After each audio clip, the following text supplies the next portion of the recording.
Greetings fellow mages, Exalt here, back again with another Magic Manastrike video. How are you guys doing? I hope you're having a great time. Today, I'd like to talk about Sorin.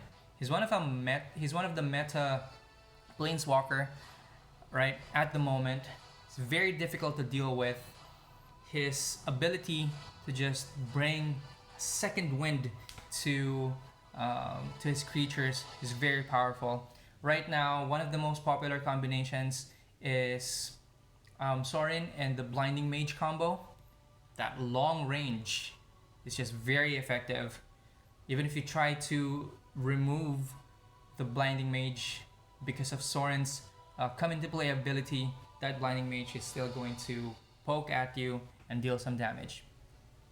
This video was inspired by one of my teammates, Austin, who was having some trouble trying to deal with Sorin.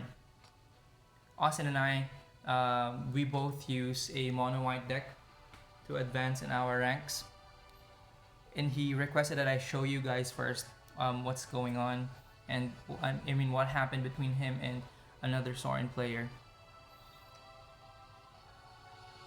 Is it possible to beat Sorin using a mono white deck?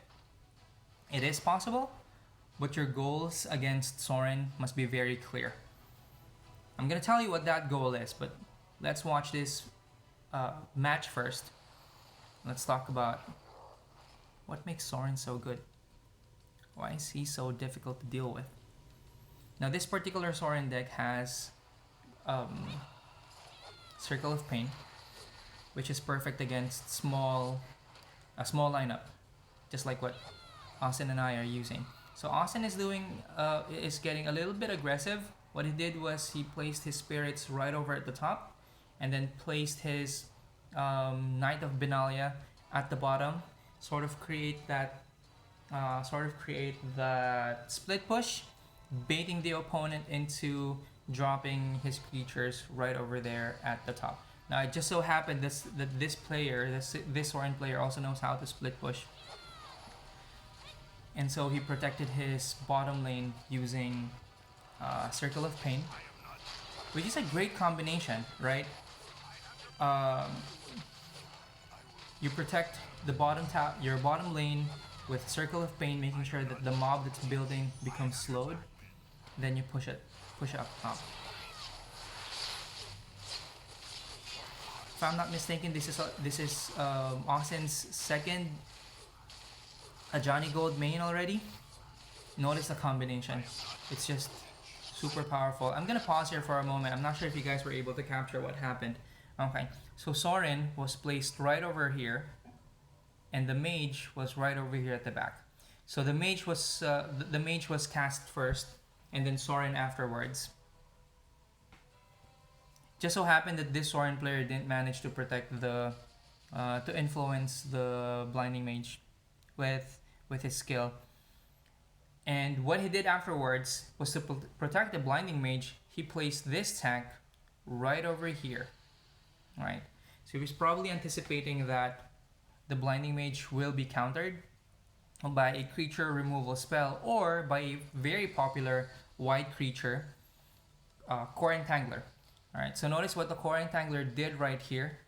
Instead of hooking the Blinding Mage, because this tank has more HP than the Blinding Mage, it ended up hooking the tank instead, effectively protecting the Blinding Mage. So now the Blinding Mage is moving forward, ready to poke at the top lane of Austin.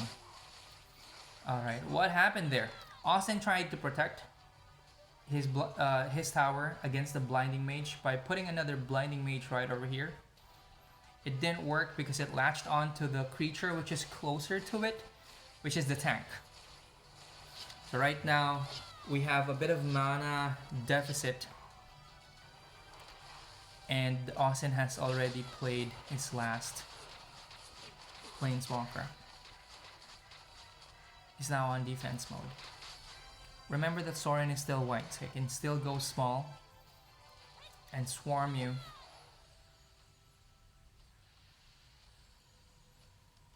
This guy has Circle of Pain, so he's just waiting for Austin to just drop his creatures, right? Form a mob, and then he's probably going to place a Circle of Pain right over here Great hook, by the way. He even places Blinding Mage right there at the bottom. Circle of Pain. Very painful. What an apt name for a spell like that. Very powerful spell. So both of them are trying to build a mob.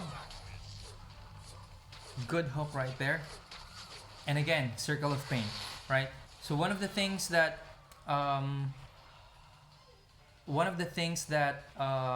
can really spell your demise in the game is if you're being hyper aggressive against Sorin, because the way most Sorin decks work, they're just going to counter you.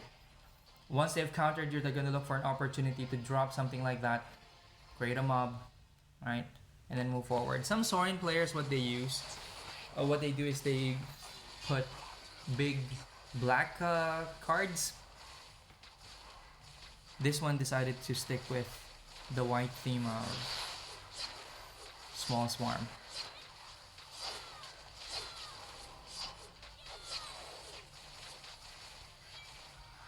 Our first tower is down, and we're down to 10 seconds. The match will end soon.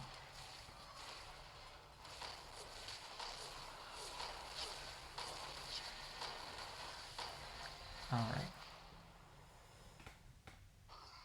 Sorin doing what he does best. Countering. Right? Waiting for that opportunity for a counter push. And then destroying the tower. Alright.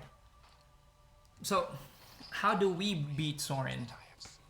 I'm gonna show you my video or my replay about how you might be able to win Sorin. Players can be very crafty. There's more than one way to win the game, or more than one strategy to win the game.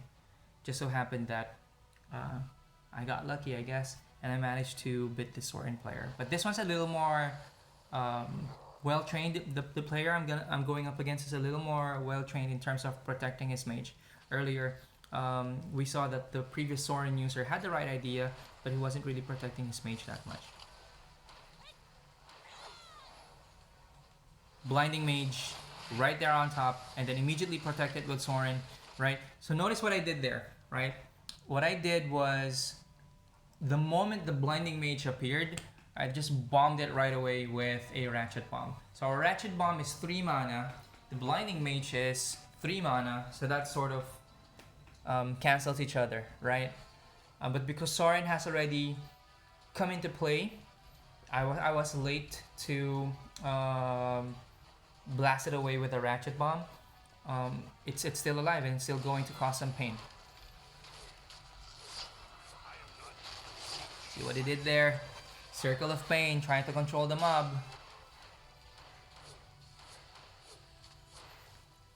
And here I am split pushing. I have a mob on top, right? And then I have one at the bottom. And the only reason I'm able to really go aggressive is because I've managed to counter his push. My goal is simple.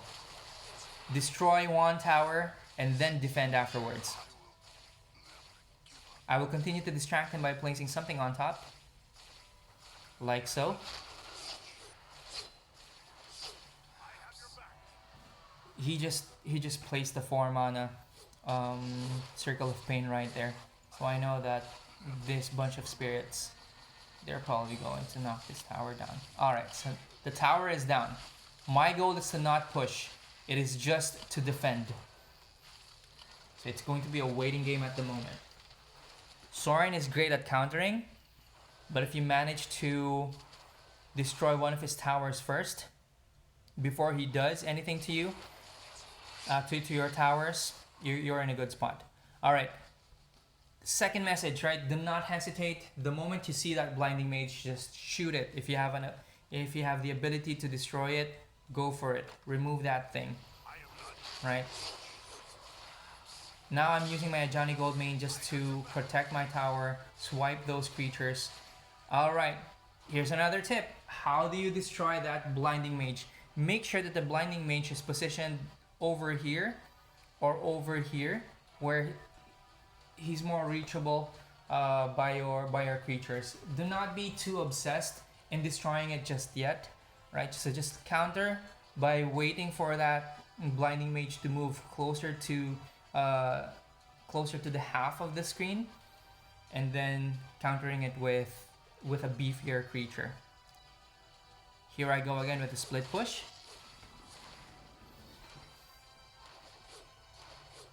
But I'm not going to force the issue. See what I did there? If this was a non-Sorin user, what I'd probably do is I've already dropped my spirits right here on the top tower, but I did not. Okay, he delayed. He was probably thinking about his next steps. He dropped his blinding mage right here on top without really thinking too much. He did not protect it with Sorin. So now it's my turn to move forward. So again, don't hesitate. The moment you find that blinding mage, just shoot it, okay? All it's going to take is a little more patience. Right. I did exactly what I taught you guys earlier, protecting the blinding mage, right? Make sure that you have something near that has beefier health. So in this case it was a Johnny. So the core entangler, what he did was he caught a Johnny instead of the blinding mage. But you know what? Luck plays a lot of factor in here.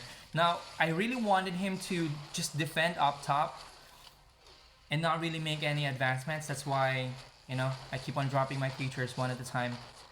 One after the other, rather. Because I really don't want him to bounce back anymore.